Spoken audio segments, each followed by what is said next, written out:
আবারও ভয়াবহ অগ্ন্যুৎপাতের কবলে আইসল্যান্ডের রেইকানেস উপদ্বীপ। ডিসেম্বরের পর এই নিয়ে চতুর্থবারের মতো উদগীরণের কবলে এলাকার বাসিন্দারা। বিশেষজ্ঞরা বলছেন যে কোনো সময় গ্রিনদাভিকের আবাসিক এলাকায় লাভা ছড়িয়ে পড়তে পারে। পরিস্থিতি নিয়ন্ত্রণে দক্ষিণ আইসল্যান্ডে জারি করা হয়েছে জরুরি অবস্থা।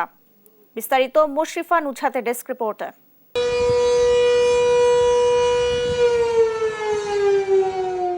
এই সাইরেনের আওয়াজ স্থানীয় বাসিন্দাদের জন্য অগ্ন্যুৎপাতের সতর্কবার্তা। শনিবার আইসল্যান্ডের রেইকানেসে স্থানীয় সময় রাত ৮টার পর প্রচণ্ড শব্দে আগ্নেয়গিরির অগ্ন্যুৎপাত শুরু হয়। চারপাশে ছড়িয়ে পড়তে শুরু করে গলিত ম্যাগমা এবং ছাই। মুহূর্তেই রাতের আকাশ ছেয়ে যায় লাভার কমলা রঙে। আইসল্যান্ডের আবহাওয়া অফিস এক বিবৃতিতে জানায় বিস্ফোরণের ব্যাপ্তি ছিল প্রায় ৩ কিলোমিটার পর্যন্ত। দুই সক্রিয় আগ্নেয়গিরির মাঝে এই অগ্ন্যুৎপাত শুরু হয় বলে জানায় স্থানীয় কর্তৃপক্ষ। এরই মধ্যে রেইকানেসের পাশের শহর গ্রিনদাভিকে পৌঁছে গেছে লাভার স্রোত। সরিয়ে নেওয়া হয়েছে ব্লু লেগুন সহ এই এলাকার বাসিন্দাদের। তবে এই ঘটনায় দেশটির কেপলাভিক আন্তর্জাতিক বিমানবন্দরের কার্যক্রম বাধাগ্রস্ত হয়নি বলে জানিয়েছে স্থানীয় কর্তৃপক্ষ।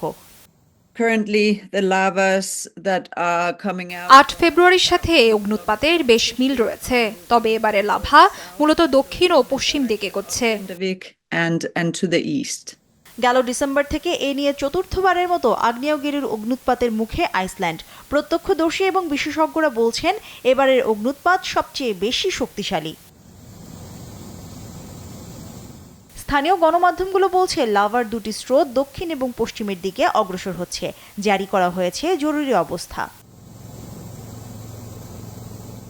আইসল্যান্ডে মোট ৩৩টি সক্রিয় আগ্নেয়গিরি রয়েছে। পৃথিবীর বড় দুই টেকটনিক প্লেট, ইউরেশিয়ান এবং নর্থ আমেরিকান প্লেটের কিনারার প্রবল সংঘর্ষে গঠিত হয় আইসল্যান্ড। এই কিনারাকে বলা হয় মিড আটলান্টিক রিজ। ৮০০ বছর আগে এই অঞ্চলটিতে এক দশকের বেশি সময় ধরে ক্রমাগত অগ্ন্যুৎপাত হয়, যাকে বলা হয় আগ্নেয়গিরির যুগ নামে।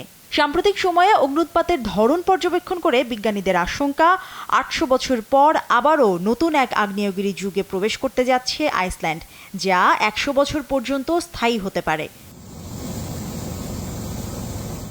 মুশরিফা নুছাত, নিউজ ডেস্ক, দেশ টিভি।